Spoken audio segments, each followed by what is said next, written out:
After using the Pixel 8 Pro for over 6 months as one of my daily drivers, I can tell how it has exceeded my expectations.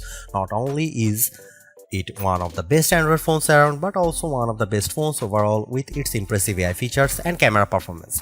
That's why I am eager to test its successors, the Pixel 9 Pro and Pixel 9 Pro XL. The company is rearranging its Pixel lineup because instead of just one flagship model, we are getting two instead, while the standard Pixel 9 and Pixel 9 Pro Fold round things out on the other ends of the spectrum. Given the popularity of the iPhone 15 Pro Max and Galaxy S24 Ultra, Google's turbocharging its new Pixels with newer cameras, durable designs, and more helpful AI features. As much as Apple Intelligence claims to redefine the iPhone experience, I think these new Pixel phones take it a step further. In my Pixel 9 Pro and 9 Pro XL hands-on, I will explain the main differences between the two as well as sharing my early impressions to see if they are worth the money. Just as a reminder, the Pixel 8 Pro launched at $100 more than its predecessor last year with its $999 starting cost, and that's for a phone with a 6.7-inch display. That's why the Pixel 9 Pro XL is regarded as its true successor because of its 6.8-inch display, whereas the Pixel 9 Pro has a smaller 6.3-inch one. Unfortunately, Google's also marking up the prices of its new Pixels. I think it's a mistake because Pixels have historically undercut the competition, making them much more appealing options without forking over the typical flagship cost. The Pixel 9 Pro and 9 Pro XL fetch for $999 and $1,099 respectively, which means yet another $100 increase for a phone with the same sized screen as the Pixel 8 Pro. Pixel 9 Pro and 9 Pro XL pre-orders are available right now with 4 color options to choose from: Obsidian, Porcelain, Hazel, and Rose Quartz.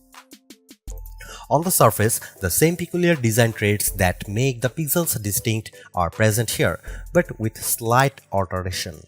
Most notably, I like the redesigned camera bar on the back of both phones, which now is an elongated pill-shaped protrusion as opposed to edge-to-edge one in past devices.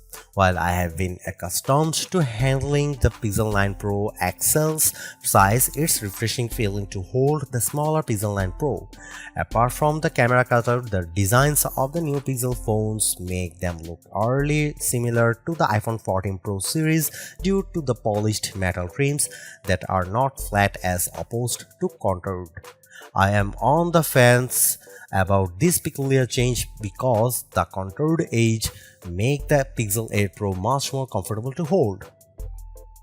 It's a change I am going to need to get used to, but at least they are still sporting the same matte gloss surfaces as before to give them that always clean, smooth look. Google claims they are twice as durable as the Pixel 8 generation, while Corning Gorilla Glass Victus 2 protects the screens. I also like the 4 color options they are available in, especially Rose Quartz with its subtle amount of saturation. Google's unintentionally putting itself in a bind with this year's Pixels because of the price hike for the larger Pixel 9 Pro XL. It's hard to tell right now if the $100 increase is justified by its new AI features, so I think it will ultimately come down to how well these flagships perform in all the usual categories. On the flip side, however, I have to applaud Google for giving its smaller phone the same amount of love by keeping the same set of cameras found with the pricier Pixel 9 Pro XL. In fact, it's a front runner for those who prefer smaller phones. These phones kick off the upcoming holiday season, so they can't afford to come up short knowing that the iPhone 16 is right around the corner. They need to set the bar high or face being written off by competing device between now and the end of the year. I know that price hikes are inevitable, but these Pixels need to overperform in order to stay relevant and remain competitive.